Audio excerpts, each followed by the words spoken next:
Yomoni, leader français de la gestion d'épargne en ligne et au coffre.com, achat et revente d'or physique gardé en coffre sécurisé, présente Sud Radio, Osez investir, Thomas Binet. Et juste après cette très très belle rencontre avec Églantine Émeillet, on va vous retrouver bien sûr Thomas, et pour cette dernière de la saison, Osez investir s'intéresse à notre budget vacances par exemple. Oui, on va parler argent, on va parler vacances, on va parler surtout de savoir si partir ça nous fait exploser notre budget. On va voir quels sont les bons réflexes, voyager moins cher. C'est souvent peut-être plus qu'une question de stratégie que de moyens en définitive. Et on parlera ensuite d'un placement qui s'impose progressivement dans le paysage de l'épargne française, les ETF. Alors ces 3 lettres peuvent peut-être changer votre avenir financier. Nous sommes avec Tom de Maison, directeur de la communication de Yomoni.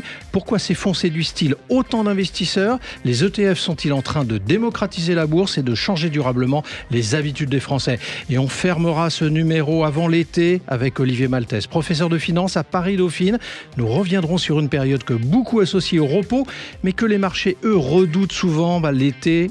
Justement, pourquoi le mois de juillet et le mois d'août sont-ils régulièrement synonymes de fortes turbulences boursières, et peut-on vraiment partir en vacances en oubliant complètement ses placements?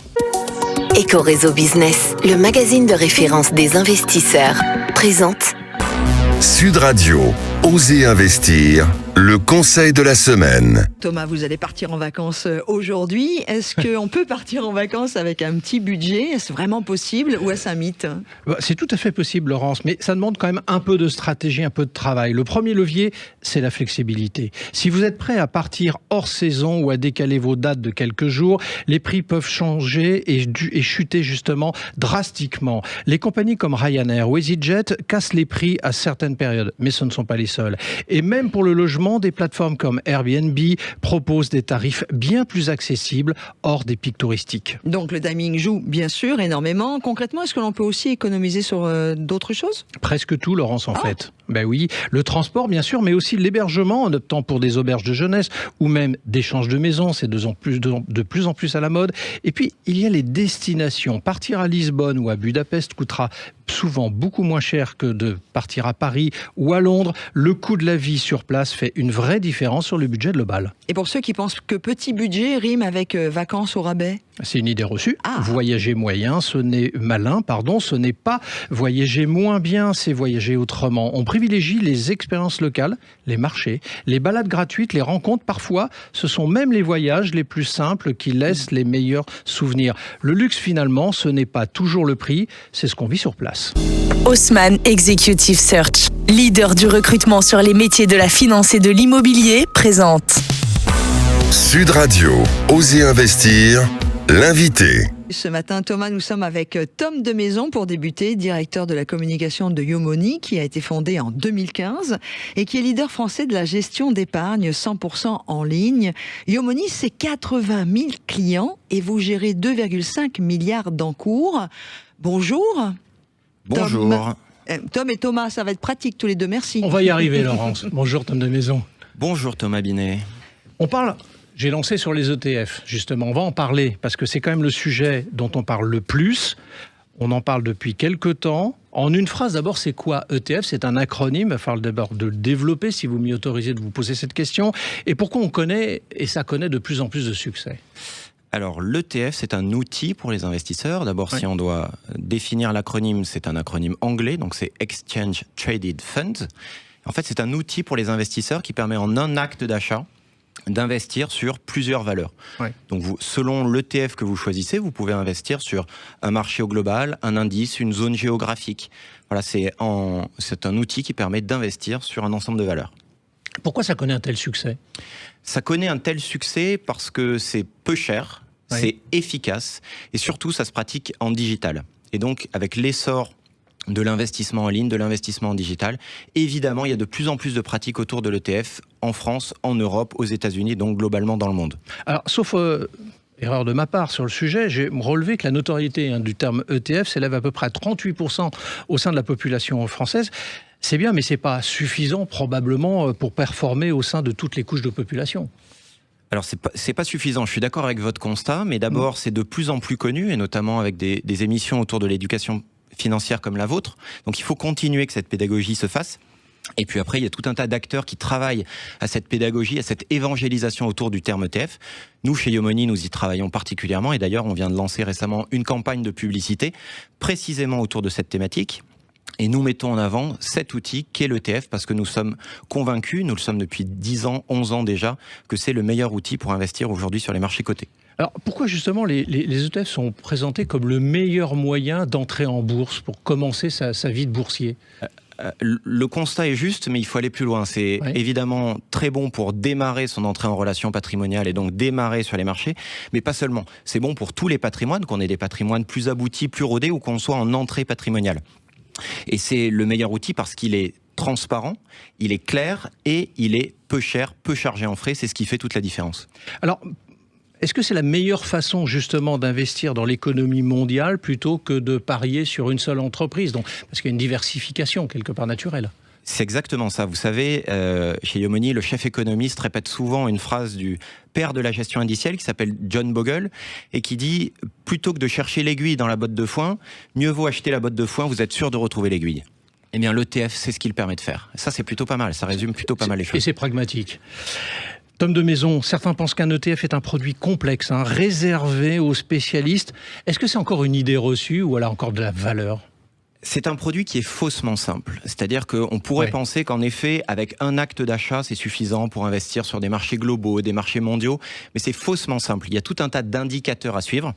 C'est pour ça que la proposition de valeur qui est la nôtre, c'est de faire en sorte que des experts, les experts de Yomoni, accompagnent les investisseurs autour de cet outil qu'est l'ETF. C'est un outil qui est très performant, très efficace, peu cher, on l'a dit, ce sont tous ses avantages. Par contre, il y a quand même des éléments à suivre et avoir un expert à ses côtés pour les sélectionner, c'est le meilleur moyen de performer. Parce que, évidemment, avec l'appétence naissante sur ces marchés, forcément, la gamme se complexifie. Et donc, sélectionner le bon ETF, c'est un travail de professionnel. Alors, les jeunes générations sont très adeptes de la liquidité, j'allais dire, de l'investissement. Se chargent un peu moins, comme on dit vulgairement, en immobilier. Est-ce que les ETF, justement, c'est la réponse à un avenir d'investisseurs qui pourrait leur permettre de construire un patrimoine financier, peut-être seulement avec des ETF ? Alors seulement avec des ETF, je ne pense pas, parce que d'abord dans toute construction patrimoniale, il faut qu'il y ait une poche de liquidité, il faut qu'il y ait une poche de disponibilité, il faut qu'il y ait une poche sécurisée. Et donc pour ça, il y a par exemple les livrets qui sont beaucoup plus pratiques ou le fonds en euros.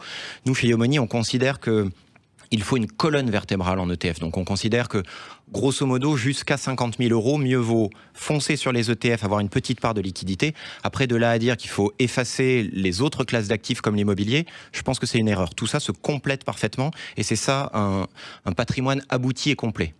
Vous nous plaidez pour la diversification à tous les étages. Exactement, c'est absolument nécessaire. Vous savez, la signature de Yomoni, c'est gestion de patrimoine en ETF.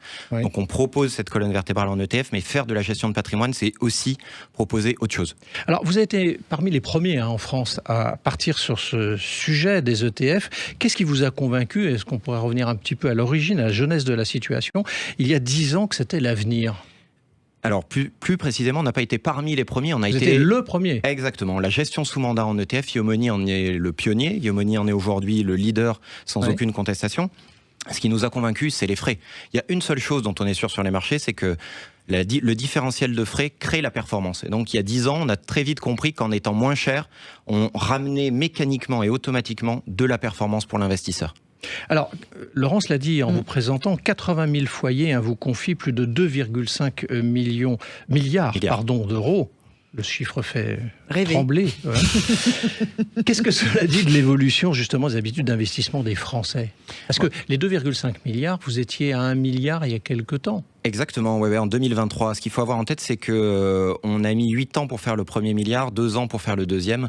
Et aujourd'hui, on a un rythme de croissance qui est à peu près d'1 milliard par an. Donc il y a une vraie appétence, il y a un vrai intérêt pour l'investissement, pour l'ETF, pour la gestion sous mandat en ETF et surtout pour l'investissement en digital. Et le fait d'avoir dans son téléphone la possibilité d'avoir les conseils des experts, le suivi en permanence, la facilité, la simplicité, les gens se rendent compte que c'est un modèle qui est tout à fait pertinent par rapport à l'offre aujourd'hui qui est un peu datée des établissements traditionnels, des banques en particulier. Et vous offrez des rendements très intéressants aussi, c'est ça qu'il faut préciser à nos auditrices et nos auditeurs. Tout à fait. Les rendements dépendent évidemment de l'horizon de temps qui est le vôtre, de l'enveloppe que vous choisissez, du niveau de risque que vous choisissez. Mais si je devais ne donner qu'un chiffre, et je vais prendre celui évidemment du profil le plus dynamique, depuis notre lancement en 2015, on a délivré 9% de performance annualisée. Depuis le lancement. Grosso modo, Thomas, si je devais vous donner un chiffre, ça veut dire que si vous aviez investi chez nous 100 000 euros en 2015, vous auriez aujourd'hui 258 000 euros sur votre compte. Je dois quand même préciser que les performances que nous avons eues ces 10 dernières années ne préjugent pas de celles à venir. Enfin, c'est un indicateur intéressant à regarder quand même. Est-ce qu'il y a un conseil pour finir notre échange de ce dimanche matin, un conseil qu'on peut donner aux gens qui nous écoutent et qui voudraient aller sur l'ETF? Comment doivent-ils s'y prendre en quelques mots? Bon, ça va faire un peu vendeur, mais la meilleure façon de le faire, c'est de le faire en étant accompagné. Et pour ça, je connais une très belle maison qui a 80 000 foyers, 2,5 milliards de cours, mais je ne vais pas vous redonner son nom parce que... On l'a entendu, c'est Yomoni, bien sûr, de la maison. Mais au-delà de votre maison, les conseils pratiques. Moi, imaginez, je suis cet investisseur, je n'ai jamais mis d'argent dans des ETF. Je connais peu, j'en ai entendu parler, ne serait-ce qu'en vous écoutant ce dimanche matin. Quelle est la démarche que je dois faire? Vous dites se faire accompagner, c'est-à-dire? Alors, il y a de plus en plus de monde qui s'intéresse déjà à ce sujet. Il y a de plus en plus d'émissions, etc. On peut regarder un petit peu partout tout ce qui se passe autour des ETF et notamment ce qu'on voit sur les réseaux sociaux, parce qu'il y a d'excellents influenceurs qui permettent également d'appréhender cette matière financière. Et donc, ce qu'il faut, c'est petit à petit écouter et puis se lancer, trouver un acteur de confiance qui nous permette de se lancer. Vous savez, il y a une phrase de Renoir que j'adore qui dit « La peinture s'apprend dans les musées ». Merci à vous. Merci beaucoup, Tom de Maison, d'être passé du côté de Oser Investir. Je rappelle que vous êtes le directeur de la communication, si on ne l'a pas encore entendu, de Yomoni. Blockshare, le cercle immobilier des investisseurs avisés, présente Sud Radio, Oser Investir, le coin de l'expert. Et pour cette deuxième partie, eh bien, on va accueillir Olivier Malteste. Bonjour Olivier. Bonjour. Vous êtes expert des marchés financiers et professeur de finance à Paris-Dauphine. Et nous sommes, ça y est, dans l'été, au moment où nous espérons pouvoir profiter de vacances pour ceux qui vont pouvoir partir. Vous allez revenir sur cette période qui peut être agitée sur les marchés, Thomas. Oui, Laurence, Olivier, alors... Est-ce qu'on peut dire que pendant l'été, le stress sur les marchés, lui, ne part pas nécessairement en vacances? C'est une très belle formule, cher Thomas. Vous êtes en forme. Mais alors, effectivement, le mois d'août est souvent meurtrier. Août 2007, par exemple, si on fait un peu d'histoire, c'est le début visible de la crise des subprimes. Donc, avec BNP Paribas, qui avait gelé 3 fonds à cette époque-là. En août 2011, S&P, l'agence de notation, va retirer aux États-Unis la meilleure note, le AAA. Le S&P 500, qui avait déjà perdu 10% en 10 jours, rechute lourdement dès la première séance. Et puis, plus près de chez nous, en août 2024, le Nikkei chute de 12,4% le 5 août, quand la Banque centrale japonaise agit pour faire remonter le yen. Cela entraîne une baisse du S&P 500 de 3% sur la journée et de l'ensemble des bourses mondiales.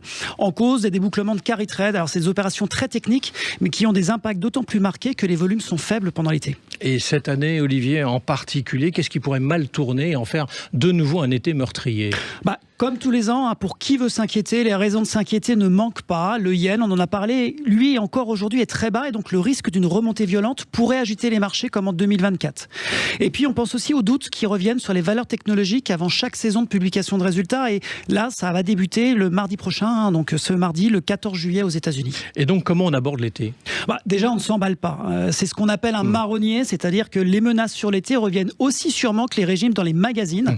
Et donc si on veut profiter sereinement de ces vacances, on fait un point sur ces investissements avant de partir. On vérifie les expositions, la diversification. Et puis bien sûr, comme on l'a pu l'entendre avec votre précédent invité, on peut se faire accompagner. Ça permet aussi d'être plus tranquille pendant l'été. Alors quelles sont les raisons, Olivier, qui expliquent cette nervosité particulière l'été? Les gérants qui investissent sur les marchés, déjà, ce sont des gens comme les autres, donc ils vont partir en vacances et donc ils vont éviter de prendre des risques.